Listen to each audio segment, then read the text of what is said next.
Ẹ káàárọ̀ gbogbo ẹ̀yin olólùfẹ́ mi nílé lóko lẹ́yìn odi káàkiri àgbáláyé. Àwọn fans mi máa ń béèrè àwọn ọ̀rọ̀ kankan lọ́wọ́ mi lẹ́nujọ́ mẹ́ta yìí tó jẹ́ pé ó ń kọ mí lóminú tí mo jẹ́ wá rò pé tí mi bá fún wọn lésì àbí kí n dáhùn ìbéèrè yẹn wọ́n lè máa lọ ro nǹkan kan tí ò sí. Sóun wá fi rò pé ta ni mo lè fi ọ̀rọ̀ yìí tó létí ni mo fi rò pé kí n bá Aranbara TV kí n bá wọn sọ. Èmi Olúwẹsẹ̀ ARMANI tí mo jẹ́ ọmọ bíbí ìlú Ìkẹrẹ́ Èkìtì l'Èkìtì State. Mo jẹ́ gẹ́gẹ́ bí ọmọ ọba orin King Dr. Saheed Osupa tí mo nífẹ̀ẹ́ wọn gan-an gidi gan dénú. Ẹsẹ̀ débi pé torí King Dr. Saheed Osupa ni mo ṣe ń ta kísẹ́ẹ̀tì tí mo ṣe bẹ̀rẹ̀ sẹ́kẹ́rẹ́ títà ibi tí mo nífẹ̀ẹ́ wọn dé tí máa ń ta kísẹ́ẹ̀tì yẹn tí mo máa ń kiri káàkiri gbogbo orí mẹ́rin Èkìtì State lọ sí gbogbo àwọn gáràjì tí wọ́n pé l'Èkìtì State lẹ́nu Olúfimọ náà ń pè mí.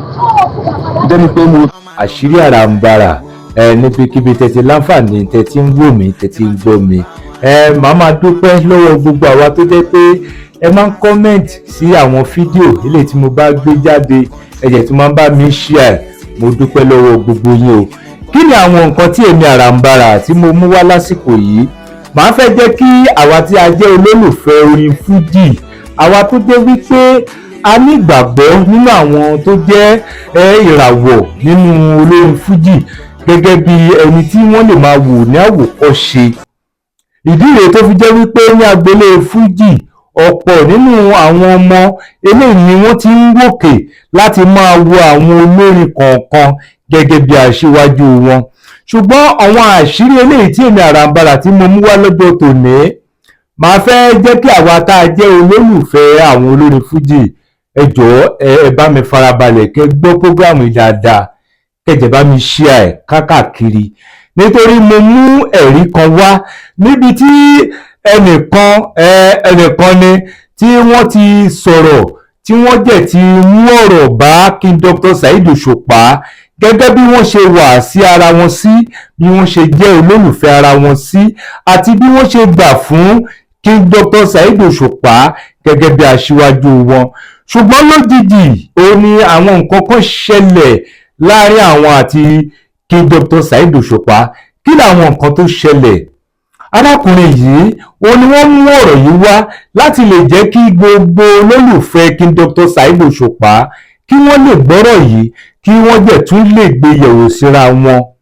Ẹ wá farabalẹ̀ nítorí arákùnrin tí mò ń sọ yìí wọ́n fi ohùn ránṣẹ́.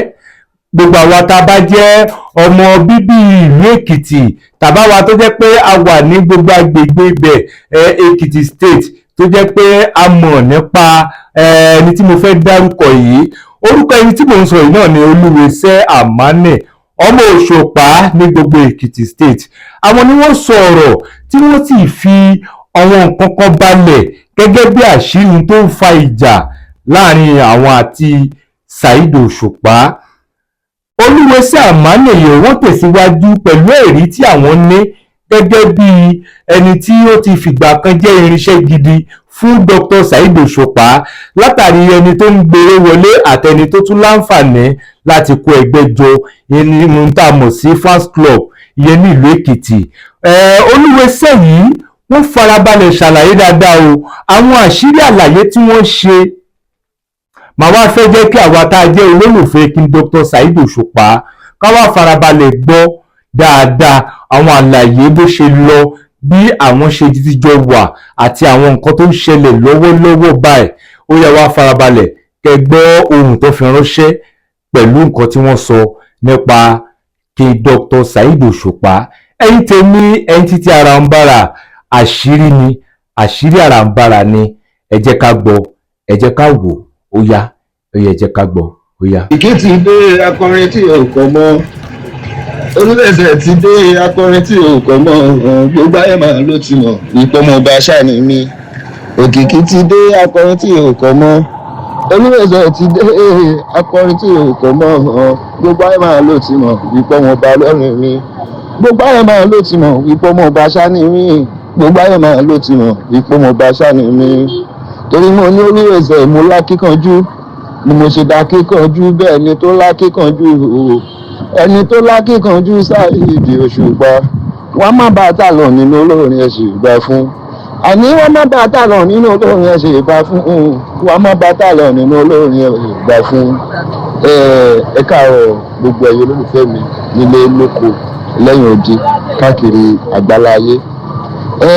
Àwọn fans mi máa ń béèrè àwọn ọ̀rọ̀ kankan lọ́wọ́ mi lẹ́nujọ́ mẹ́ta yìí tó jẹ́ pé ó ń kọ mí lóminú tí mo jẹ́ wá rò pé tí mi bá fún wọn lésì àbí kí n dáhùn ìbéèrè yẹn wọ́n lè máa lọ ro nǹkan kan tí ò sí. Sóun wá fi rò pé ta ni mo lè fi ọ̀rọ̀ yìí tó létí ni mo fi rò pé kí n bá Aranbara TV kí n bá wọn sọ. Èmi Olúwẹsẹ̀ ARMANI tí mo jẹ́ ọmọ bíbí ìlú Ìkẹrẹ́ Èkìtì l'Èkìtì State. Mo jẹ́ gẹ́gẹ́ bí ọmọ ọba orin King Dr. Saheed Osupa tí mo nífẹ̀ẹ́ wọn gan-an gidi gan dénú. Ẹsẹ̀ débi pé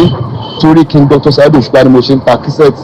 tí mo ṣe bẹ̀rẹ̀ sẹ́kẹ́rẹ́ títà ibi tí mo nífẹ̀ẹ́ wọn dé tí mo máa ń ta kísẹ́ẹ̀tì yẹn tí mo máa ń kiri káàkiri gbogbo orí mẹ́rin Èkìtì State lọ sí gbogbo àwọn gáràjì tí wọ́n pé l'Èkìtì State lẹ́nu Olúfimọ náà ń pè mí. Jẹ́ni pé mo tún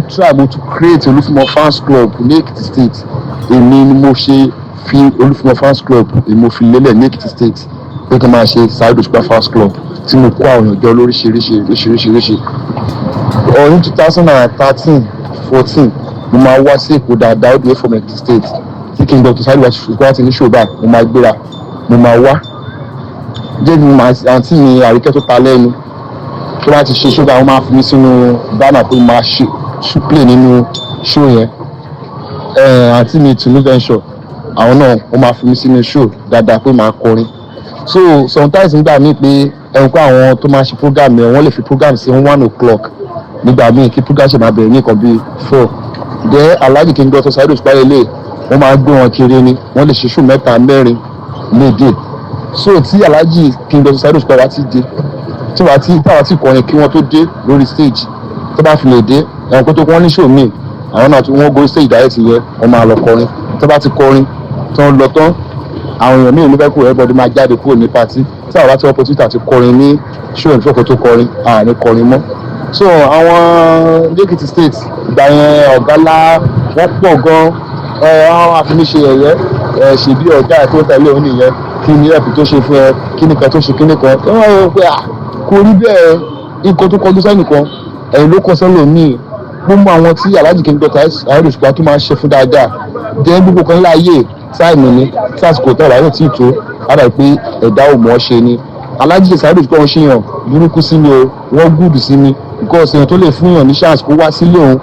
èèyàn tó lè fún yàn ní chance pé kó gorí stage òun ó nífẹ̀ẹ́ yàn ni bó ṣe mọ̀ ọ̀rọ̀ àwọn fans nǹkan tó bá ti ń wù Authority TV òun làwọn máa rí tọ́yẹ Pasuma ní báyìí ó máa bá yín kọrin papọ̀ ó máa ṣe gbogbo ẹ̀ dé igbó ọ̀rọ̀ yẹn wá di débì kan tí àwọn olùwé ìròyìn rán interview nígbà yẹn bí báwo ni àwọn èèyàn sọ l'Èkìtì pé ọmọ Saheed Osupa ni ṣùgbọ́n Osupa ò ràn yín lọ́wọ́ Osupa ò ṣe kinní kan èkó ṣe kinní kan mo wá fún àwọn yẹn pé no kò rí bẹ́ẹ̀ o pé báyìí ló ṣẹlẹ̀ pé ṣe mọ̀ pé Alhaji Saheed Osupa máa lérè tó pọ̀ gan wọ́n lè ṣe bí 3-4 léde pé àwọn most àwọn show tẹ́ rí yẹn pé àwọn tó máa ṣe program gbà míì wọ́n máa fi show sí 1 gbọ̀ngà tó bẹ̀rẹ̀ program wọ́n máa tó kàn bí 4 nítorí Alhaji Bayo ti dé ní ilé wọ́n fẹ́ lọ kọrin direct tó dáhùn dá show tó ń lọ pé bó ṣe rí nìyẹn pé pẹ̀lú àríwá ní kẹ́ẹ̀tì pé kì í ṣe gbogbo ẹ̀gbọ́n ẹ̀ tí wọ́n àríwá mo wá dáwọ́ kẹ́ẹ̀tì 2-3 tẹ́tí máa rí mi. So àwọn ẹ̀ka ní irọ́ ni Osupa òṣèké náà kan so gbà tí àwọn ẹ̀mọ́ máa gbé pépà ẹ̀ jáde Olúwẹsẹ̀ ARMANI sọ pé Osupa òkè jẹ́ káwọn kọrin o àwọn tí ń lọ sí Ọ̀gálá family tí ò dẹ̀ ṣẹlẹ̀ tí ò dẹ̀ lẹ́yìn bá ṣẹlẹ̀ láéláé. I love Pasuma as my senior colleague fún àwọn táwọn òbí àwòkọ́ ṣe nínú oní Fuji but my main man is King Dr. Saheed Osupa forever and never. lẹ́yìn tó mẹ́ta àwọn kan náà sọ pé wọ́n rí mi ní ilé Alhaji Abbas Akande Obesere pé tí mo kọrin fún bẹ́ẹ̀ yes Alhaji Abbas Akande Obesere aṣíwájú náà jẹ́ wọ́n dẹ̀ ń ṣe ọjọ́ ìbí wọ́n dẹ̀ wà burú sáà tàwa lẹ́yìn torí first day tí mo rí wọn ní tí wọ́n sì rí wa ní Ìkẹrẹ́ Èkìtì State tọ́wọ́ ẹ̀wọ́ kó lórí ní lásán wọ́n fún mi máìkì kí n kọrin mo kọrin so tí wọ́n wá ṣe ọjọ́ ìbí tí mo lọ ọ̀dọ̀ wọn tí mo kọrin tí mo forí pọ́n wọn lé kò sí nǹkan tó bá tó aṣáájú rẹ̀ náà ni wọ́n jẹ́ so nǹkan tó ṣẹlẹ̀ nìyẹn so ẹ̀yin fans mi Lake State ọmọ King Dr. Saheed Osupa ni mí o nǹkan tí mo kò wá ọ̀sáàfù ní ọ̀rọ̀ yẹn ni pé ó dàgbà tí pépà yẹn jáde bí aláàjì ká tó dàgbà yẹn tí mo wá sẹ́kọ̀ọ́ àti mi tún ní ventures tó ń bá gbọ́ interview wọ́n testify sí kan tí mo sọ yìí tí fóònù mi jábọ́ tí ojú fóònù mi fọ́ tí mi ráyè bá anybody sọ̀rọ̀ so pépà yẹn mo rí nígbà yẹn tó jáde bọ̀ mi ìdẹ̀ ní access àti mi pé kí n bọ́ sáré fún wa sọ fún ọ pé kò rí báyọ̀ bọ̀ àtìgbà yẹn mo notice pé aláàjì kí n dr sáré gbọ́dọ̀ pé ìwà wọn change sí mi because mo ti pàdé wọn ní ṣòbí ẹ̀ mẹ́ta mẹ́rin lẹ́yìn ìgbà yẹn bọ̀ bóyá ṣe sí mi mo ṣe bẹ́ẹ̀ kó náà ṣe sí mi tẹ́lẹ̀ ẹ jọ̀ọ́ aláàjì kí n dr sáré fún wa tí mo bá ṣẹ̀yìn ẹ jọ̀ọ́ tó lọ ẹ dáríjì mi ọmọ yín mo jẹ́ ìṣèdáńdẹ̀ rí ni pé mo nífẹ̀ẹ́ yín débi tí èèyàn nífẹ̀ẹ́ yàn dé ní Èkìtì state lẹ́ẹ̀ni tí ẹ bá débẹ̀ pé olúwe sí àmánì wọn ló mọ Òṣùpá ni kò síbi ọlọ́ọ̀rí ni orí ọkàn mi sí yín aláàjì kí n lọ sọ ẹ̀gbọ́n mo nífẹ̀ẹ́ yín títí màá rẹ̀ fi kú ni mo máa fi nífẹ̀ẹ́ yín títí dọjọ́ alẹ́ ẹ jọ̀ọ́ tí mo bá ṣẹ̀yìn ẹ jọ̀ọ́ tó lọ ẹ dáríjì mi ọmọ yín ni mo jẹ́ ẹ gbà mí mọ́ tọ́ torí àwọn fáǹsì mi kan lẹ́kìtì nígbà tí ẹ ń dárúkọ àwọn olórin fújì ọmọ ìgbà lọ́fà tẹ́ra wọn ogun ọ̀tẹ́ ìdárúkọ mi nǹkan mi tún jáde ṣe bọ́ọ̀ gáà ẹ̀ nìyẹn ṣé ó tẹ̀ ọ̀gbẹ́ òórìn ni ṣé ó dárúkọ gba àwọn ọmọ ẹ̀ kò dárúkọ ẹ̀ ìwọ tó ń ṣọṣọ ojú lẹ́kìtì kò dárúkọ ẹ̀ ní ṣáà ń fi gbogbo ẹ̀ pé ẹ ṣáà máa ní sùúrù pé gbogbo kan láàyè ìgbà ni so aláàjì kí n dr Saheed Osupa ẹjọ́ tó lọ tí mo bá ṣẹ̀yìn ẹjọ́ ẹ dáríjì mi ẹjọ́ tó lọ ẹ dáríjì mi ọmọ yín ni mo jẹ́ mo tẹ̀ nífẹ̀ẹ́ yín títí di ọ̀la mẹ́ta mo máa fi nífẹ̀ẹ́ yín ẹjọ́ tó lọ so àbára bó ṣe jẹ́ nìyẹn mo wò pé ta ni mo lè fọ̀rọ̀ yìí lọ mo fi pé kí n fi lọ ikú ọ̀rọ̀ ẹ ti ń kọ́ mi lóminú because awuyewé kan lọ́tún lọ́sì lẹ́kìtì state ní lóríṣiríṣi so àwọn tí ò mọ nǹkan tó ń ṣẹlẹ̀ ọ̀tọ̀ ní nǹkan tó ń sọ so nǹkan tó ṣẹlẹ̀ nìyẹn sà.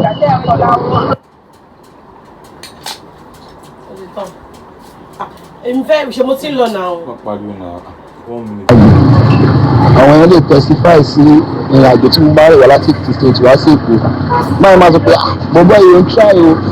báwo lè ṣe máa ń ṣe láti Èkìtì wá sí ìgbà rẹ̀ láàrin oṣù kan tó máa wá sí Èkó bí èméjì mẹ́ta ó ń try o ó wà lára àwọn kan tí ó láti fi organize Òṣùpá lónìí ìgboro nígbà yẹn pé gbogbo àtàmáwá lọ́rùn níbi tó jìnnà yìí pé kí ló lè fi compensate wa tẹ́ pàpà lè fi rí opportunity láti kọrin tí aláì máa fi lè rí wa ṣùgbọ́n gbogbo ọ̀rọ̀ àtàmì yẹn ó láàkẹ́ nìkan ló ní mọ́tò tí mo lò àwọn olórin náà tó wá pè mí síta àwọn ló pè mí pé nǹkan báyìí náà rí ní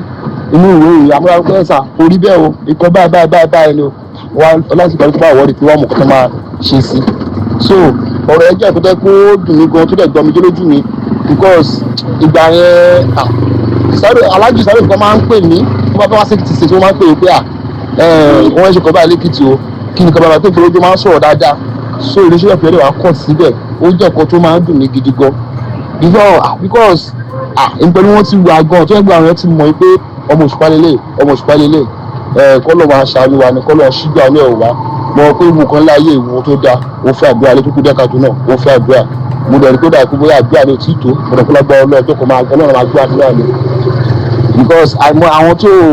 ṣètò wa ní ọ̀rọ̀ Alhaji Saheed Osupa ọlọ́ọ̀tì tí ara wa Alhaji Saheed Osupa ṣe wọ́n lóore dáadáa tí wọ́n ti lóore gbà látara àwọn dúró àwọn fans ẹgbẹ́ ọmọ kan bí àwọn fans Alhaji King Dr. Saheed Osupa àtàwọn tó jẹ́ fans mi àti Alhaji King Dr. Saheed Osupa kan lọ́kàn pé ọmọ olólùwẹ̀ sí àmánì títí láéláé tí mo dẹ̀ lè yẹsẹ̀ ìfẹ́ tí mo ní sí wọn kò sí irú anybody tí mo lè ní ìfẹ́ yẹn sí I love King Dr. Saheed Osupa títí ayérayé ni mo ní ìfẹ́ wọn gan